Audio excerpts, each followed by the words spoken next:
We have our S-Blazer here. The common problem is the door jamb breaks out and the striker is just gone. And what we're going to do is repair this door jamb so that the striker will be in place intact and make it good and solid so that the door will close and function properly again.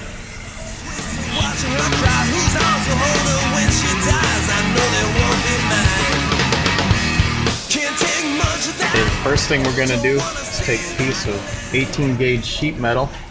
I just have this piece of scrap sitting around, and what I'm going to do is get the dimensions from here to here and just make a straight cut piece, and then we'll mock it up to put the striker plate backer in, and we'll go from there with cleaning this up and straightening the area, and we'll weld it in place and install our striker.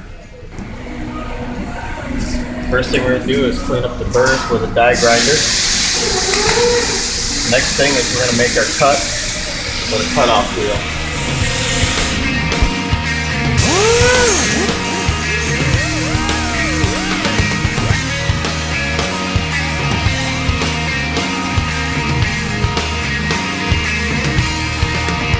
Okay, this doesn't have to be super accurate, so we're just going to hold it up in place and eyeball a few marks and then make our cut.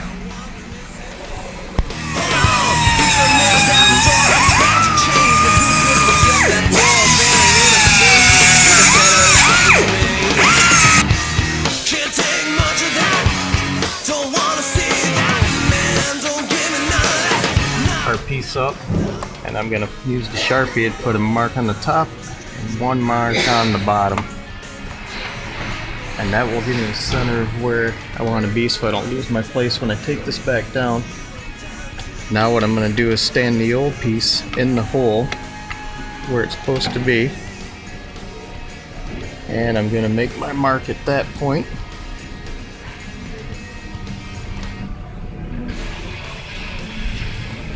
Okay,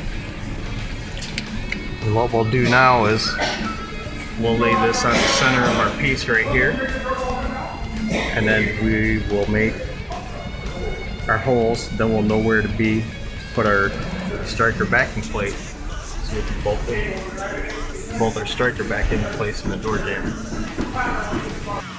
Drill this hole. First thing you want to do is center punch it. Obviously, works a lot better. The drill doesn't walk. Shouldn't walk. We'll see.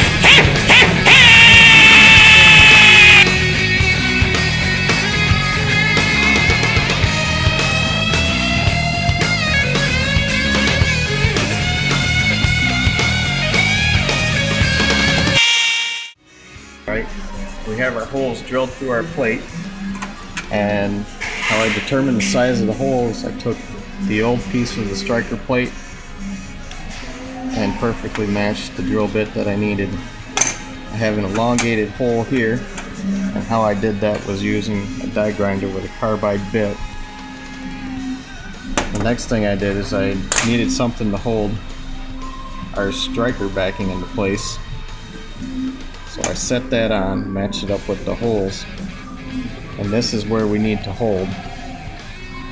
So what I did was mark this out with a Sharpie, and I found a nut that fits in there but will not go all the way through. I ground the edge so that I got a good clean welding surface, and I drilled a hole through the center of my mark so that when I attach this all together, what we're going to get is a fit that will hold this into place while we put it inside the door jamb, and I still have movement to make my adjustment. Next step, welding.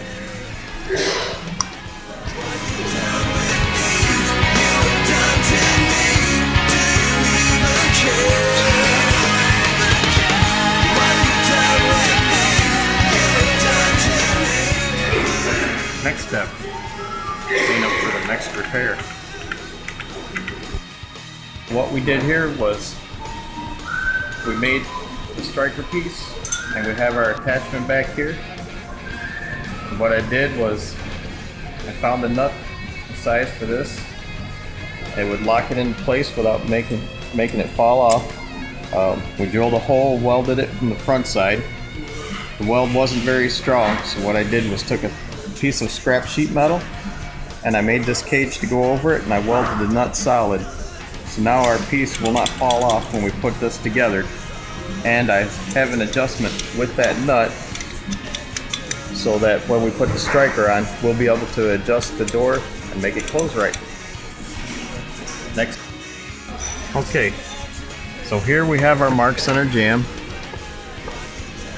and this is where the new plate is going to sit.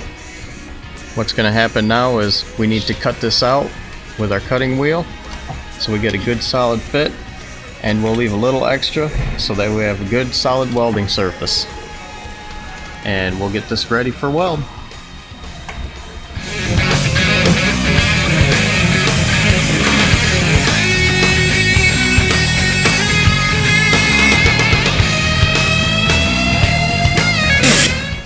Now, one thing you want to make sure of when you're doing this repair is there's electrical connectors in here, and we have a rubber boot right here, and you don't want to burn that stuff. Right now what we're doing is getting this to where we've got a nice decent fit, and we're pretty much there now. The next step is basically just welding this all into place and bolting our striker up. Obviously you can see I've cleaned this up a lot more, took more out, and had to do a little fabricating to our bracket, a little grinding, fitting. It's not going to be a perfect fit every time, first time, but again, this is the real world. A body shop would probably replace this whole panel right in this area, but we're making this at an affordable cost, and it's going to be an excellent repair, just as good, and the customer will be very happy. The next step. All right, next step, we're prepping for weld.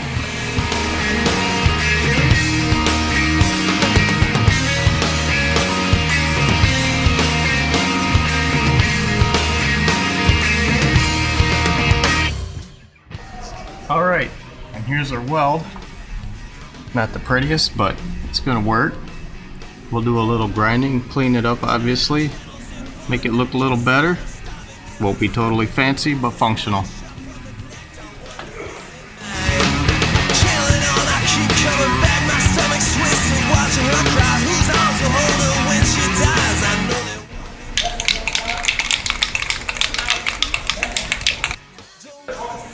After you have all your adjustments made, pull the striker plate off, you do the cleanup. We have our jamb already prepped, we have our adjustments made, striker is off. This is prime. We're going to put primer on, we'll let this dry, and then we'll put the paint on. From there we'll let the paint dry, and the striker will go back on. Here we have a home style prep board. Most of the time masking paper and tape is what's used, but for this application, not necessary.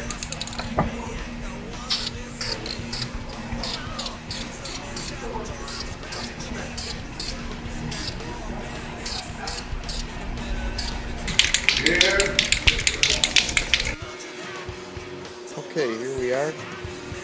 We have our final coat of paint on. We're letting this dry. Next step, put the striker back on and finish this job. As you can see, it's not pretty, but we wanted to make it tasteful for the customer. We have the color match paint. We're all done with the paint. And like I said, the next step will be the striker, and we'll give this baby back to the customer. Okay, here we are with our striker all bolted on in place. Our door is adjusted. Did we get this thing perfect spot on the first time? No. Did we spend a lot of time adjusting and making corrections? Yes, we did.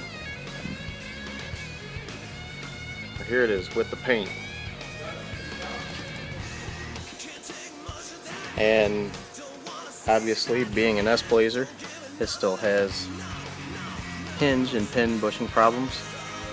But that's another project and a new contract. That's it for now. Hope you enjoyed it.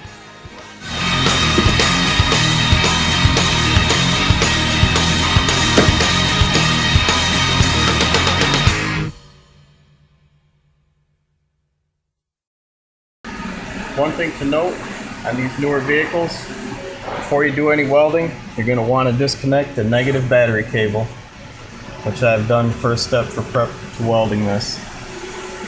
The next thing you want to do is, you can see obviously the hole is nice and clean, so we get a nice good weld penetration. The next thing we really need to do is find a good ground close to the weld.